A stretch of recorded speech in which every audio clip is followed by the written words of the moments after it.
Assalamualaikum warahmatullahi wabarakatuh. Salam sejahtera bagi kita semua. Om Swastiastu, Namo Buddhaya, salam kebajikan, salam Pancasila.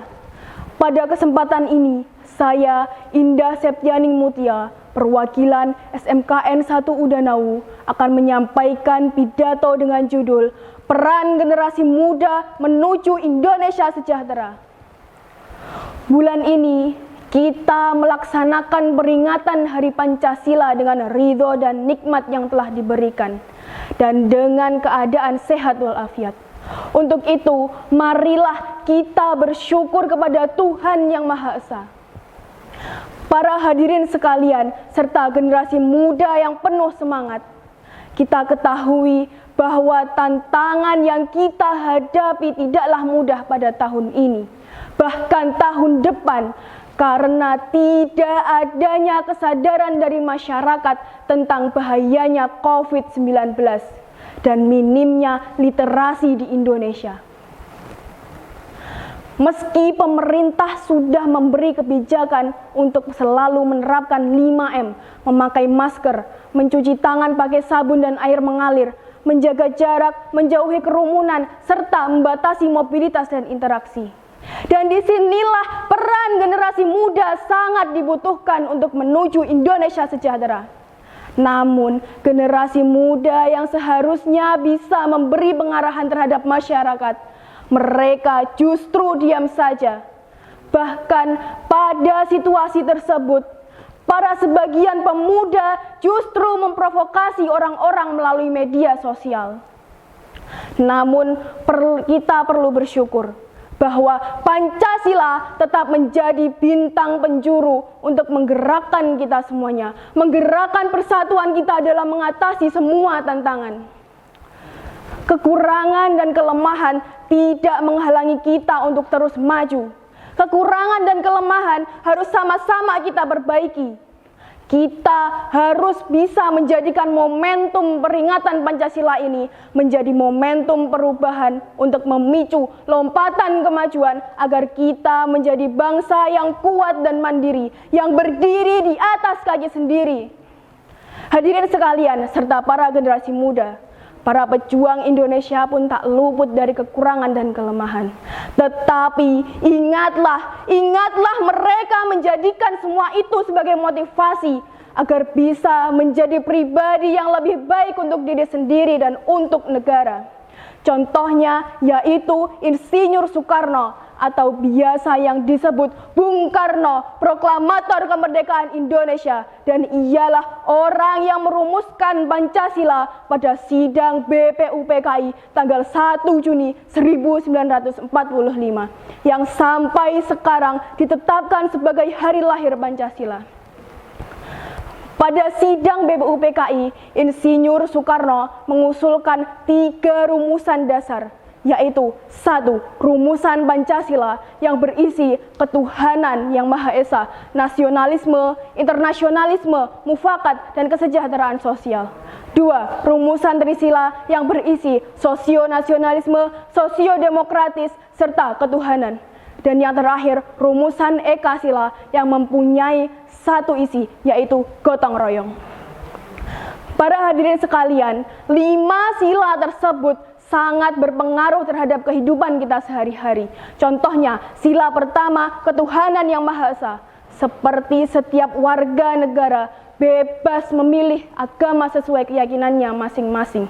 Menerapkan toleransi antar umat beragama, tidak merendahkan atau mencemooh agama maupun pemeluk agama lain. Sila kedua, kemanusiaan yang adil dan beradab, seperti mengakui persamaan hak, kewajiban, dan kedudukan semua orang sama di mata hukum, agama, sosial, dan lainnya. Contoh kecil yang dapat kita ambil dari kehidupan sehari-hari, yaitu anak yang baru lahir. Mereka sudah mendapatkan hak untuk hidup, hak untuk minum ASI, hak diberi nama yang baik dan dikumandangkan azan dari orang tuanya jika Islam. Dan kewajiban dari orang tua adalah memenuhi semua hak mereka. Sila ketiga, persatuan Indonesia, seperti membantu keluarga, teman, dan kerabat yang mengalami kesulitan, serta gotong royong. Sila keempat, kerakyatan yang dipimpin oleh hikmat kebijaksanaan dalam permusyawaratan perwakilan, seperti melakukan musyawarah untuk memperoleh mufakat, mengedepankan toleransi dan keadilan dalam mengemukakan dan mendengar pendapat dalam musyawarah. Dan yang terakhir, sila kelima, keadilan sosial bagi seluruh rakyat Indonesia, seperti mengedepankan sikap adil antar sesama manusia, melaksanakan kewajiban dan menghormati hak orang lain. Pesan Bung Karno, perjuanganku lebih mudah karena mengusir penjajah, tapi perjuanganmu akan lebih sulit karena melawan bangsamu sendiri. Ya, ungkapan itu, kalimat yang berasal dari mulut, pikiran dan hati Insinyur Soekarno sangatlah tepat. Maksud dari ucapan itu sendiri yakni mengingatkan ancaman yang dihadapi bangsa Indonesia setelah merdeka. Para generasi muda yang penuh semangat, ketika di bawah penjajahan, musuh terbesar bangsa Indonesia adalah penjajah. Penjajah menjadi musuh bersama. Tak hanya 10, 20 atau 30 pahlawan yang gugur. Ratusan bahkan ribuan pahlawan telah gugur dalam medan perang. Untuk itu, kita sebagai generasi muda, generasi milenial, dan warga negara Indonesia yang merdeka harus menghormati jasa para pahlawan yang telah berjuang mati-matian demi kebebasan negara Indonesia. Para hadirin sekalian, serta generasi muda yang penuh semangat, apakah yang dimaksud menghormati jasa para pahlawan itu dengan hormat di samping makam pahlawan atau tiang bendera selama berjam-jam bahkan berhari-hari? Bukan seperti itu.